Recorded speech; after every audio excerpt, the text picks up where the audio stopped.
Assalamu alaikum.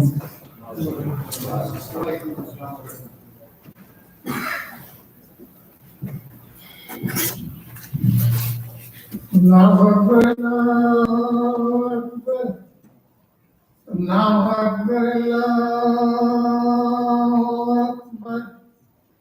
Ashhadu an la ilaha illallah. وأشهد أن لا إله إلا الله وأشهد أن محمدا رسول الله أشهد أن محمدا رسول الله حي على الصلاة حي على الصلاة حي على الفلاح حي على الفلاح الله أكبر الله أكبر لا إله إلا الله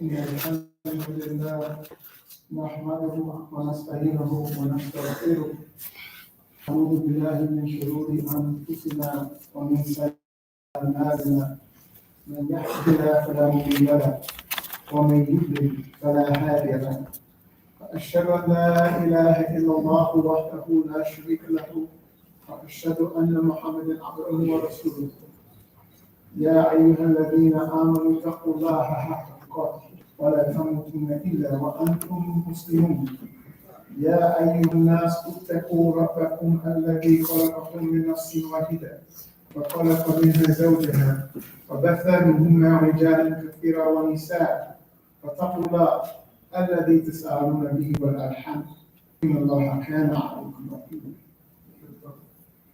Indeed, the best speech is the speech of Allah. Indeed, the best guidance is the guidance of His Messenger Muhammad sallallahu alaihi wasallam. Peace and blessings be upon him. I testify that there is no deity and nothing worthy of worship except Allah. He is alone without partner. And I testify that Muhammad sallallahu alaihi wasallam is His servant and His messenger. Brothers and sisters, the Quran tells us, it gives us a lot of guidance in everything. It has many areas of guidance, and one of the areas is planning. One thing that the Quran tells us, in not so specific terms, is to plan for things, to be prepared, to be prepared. The main thing it tells us to be prepared for is the day of Yom Kippur, the day that we know that there is, everyone has to meet, no matter when. So planning and having a plan is important. Try to have a plan for everything. Try to have a plan, short-term plan, try to have a long-term plan, and of course our ultimate game plan is to meet Allah, being well pleased with Him, and Allah being well pleased with us. Ameen. Ameen. A hadith narrated by Anas, he reported that God's messenger sallallahu alaihi wasallam said, if any Muslim plants something, he plants a seed, and he sows a seed from which a man, a bird, a beast, anything eats from it or benefits from it, it counts as a sadaqah for him. And this is in Bukhari and Muslim. In another version, that's just in Muslim, it's not in Bukhari, by Jabir, it says that even if somebody, like you plant and a tree grows and somebody takes an apple or takes a fruit and steals it, like it's translated as steal, it still counts as sadaqah. We know plant trees and don't bear fruit overnight. You're not going to put a seed in the ground tonight and come back tomorrow and it's going to be bearing fruit. So this is a plan. This is a long term, something that we know we're going to need to benefit from. So we do it now, and we plan. We hope that it's going to benefit us later. We let Allah worry about it if it doesn't benefit us later, but we plan, and we should plan. It's correct for us to plan, right? We plant a seed now. We may not be alive when it grows. Alhamdulillah. That's between us and Allah. Allah will take care of it. But if we are alive, we have it for later. And it's not natural. It's not natural for us to put money away, to make the commitment, to have the willingness, to have the intention to plan. Okay? But I speak, these are things I can speak because, I'm a little older, you get a little bit smarter, you get a little bit more wisdom. Those of you who have young kids now, believe me, it's easier to put $100 a week away now. The first time somebody says, oh, you're such a smart little baby, start putting $50 away a week, a month, or something. Because when that kid asks you, the school needs $4,000, it's not that easy. Get two of them in there, the school needs $4,000, the school needs $4,000, just heard that from your sister. Yeah, it's not that easy. But you plan, you put intentionally, you put good deeds, you put money, you put things away because we know some things are inevitable. Some things are bound to happen. And it's important that we plan. On the authority of Abdullah ibn Umar, he narrated that the Messenger of Allah sallallahu alaihi wasallam said, peace be upon him, he took me by the shoulder and said, be in this world as though you were a stranger or a wayfarer. Ibn Umar, may Allah be pleased with him, used to say, in the evening, do not expect to live until the morning. And in the morning, do not expect to live until the evening. Take advantage of your health before the times of sickness. Take advantage of your life before hadith, and use these hadith as thinking we don't have to plan. Be in this life as if you were a traveler. You walked in that door, sat down for a minute, you're going to walk out the other door. It's the exact opposite. It's the exact opposite. Travelers plan. You make sure your family's going to be okay before you rent a car or jump on your horse or jump wherever to go travel. You make sure you have provisions before you travel. You make sure your family's going to be okay. Make sure you're going to be okay. How long am I going to be traveling for? How long am I going to be away for? A week, a month, a year? You make provisions. It's the exact opposite. It's not something to use as, we just in this life, we can just rough it. Wherever I get tired, I'll just go to sleep. Wherever I lay my head, I'll just wake up and, rough it. That's not the way. The Quran over and over insists that we plan. Insists that we plan. We plan for tomorrow. We don't just grab by the seat of our pants and run out there. We plan. And if you listen to the hadith as if you were a traveler, you know that you don't go out travel without your bag, without your things. It's one thing your whole house burned down that you didn't plan for. That would lead to Allah. That's why we have neighbors, that's why we have a community. Right? But if you plan on traveling, you know that you have to make sure there's food in the fridge for the family that's going to be home. You have to make sure that there's food in your bag for the distance and time that you're going to be gone. You have to make sure that there's money in your pocket so that you have a place to stay so that you can do these things. We have to use the wisdom that was given to us from Quran and Sunnah. We can't just fly by the seat of our pants. We can't. You know the kid's smart, put some money away, the kid's gonna go to college. Inshallah, if you want him to go to college. If that's not your plan, okay, alhamdulillah. But if it is your plan, it's not gonna be free. You can't expect them to get student loans. You know, you can't expect this and this and this. In Allah, inshallah. The dua is that Allah makes us plan, not just for now, not just for tomorrow, but also for the day of Yawm al-Qiyamah.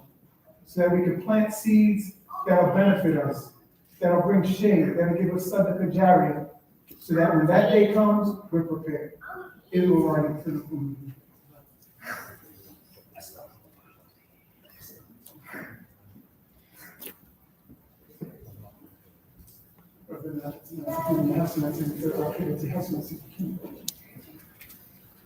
Allah says in Quran, "A'udhu billahi minash shaitanir rajim, bismillahir rahmanir rahim, wal 'asr.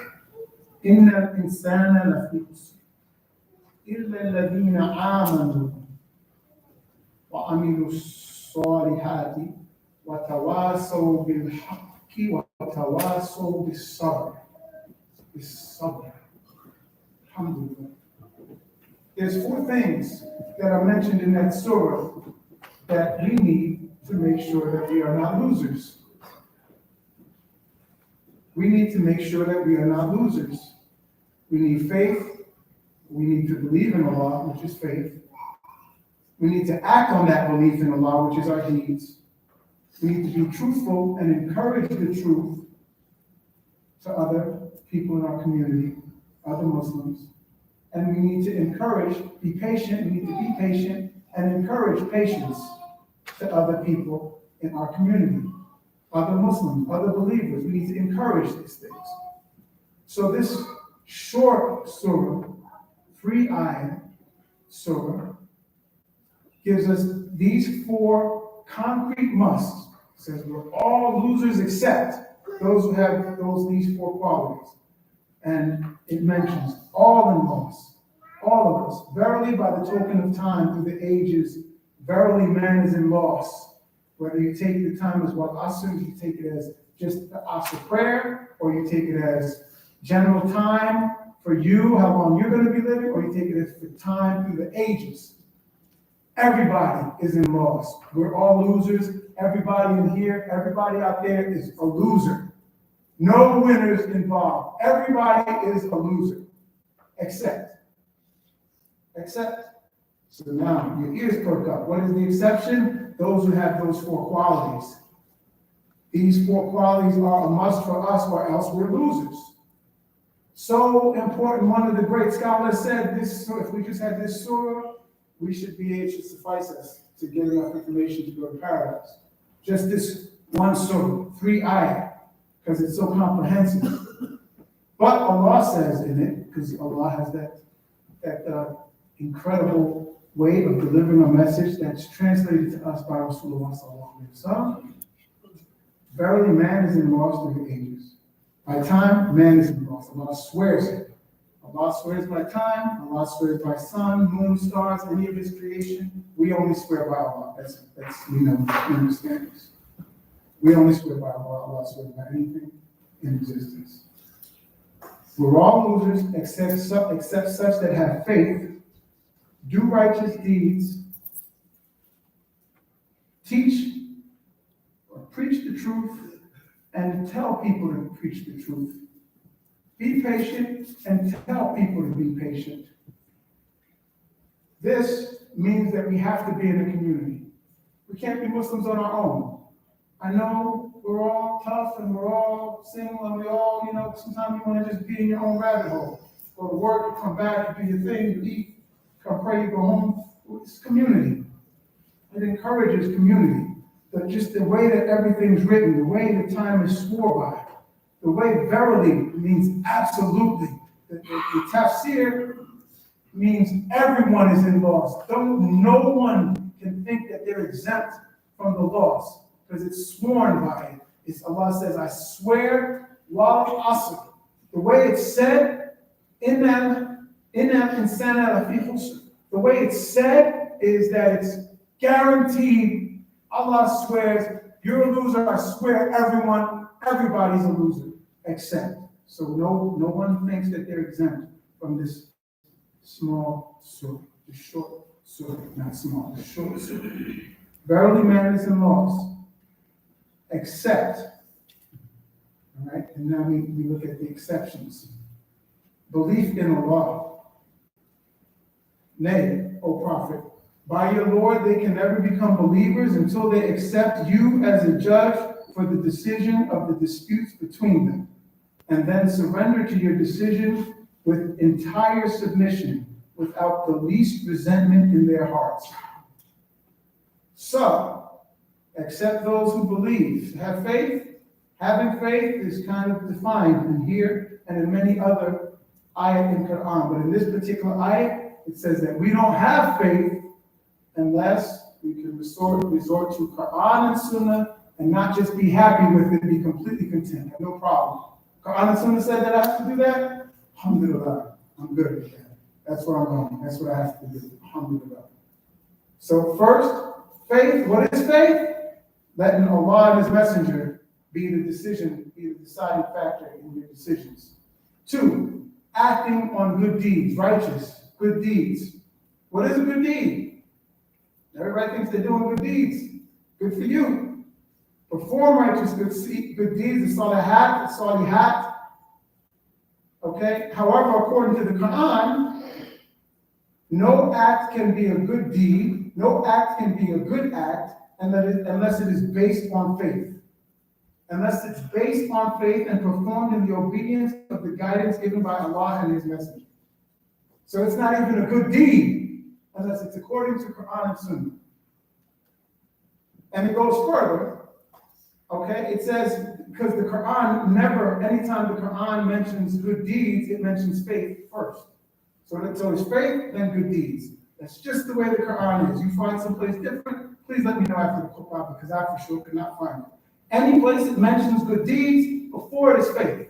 So faith, belief, and then good deeds. So the good deeds is not whatever you feel like doing. It's according to your faith. And then we proceed. Nowhere in Quran has a good deed without faith been called a good deed. All right? So without faith, you can help as many little old ladies across the street as you want. Carry grocery bags for them, do whatever you want.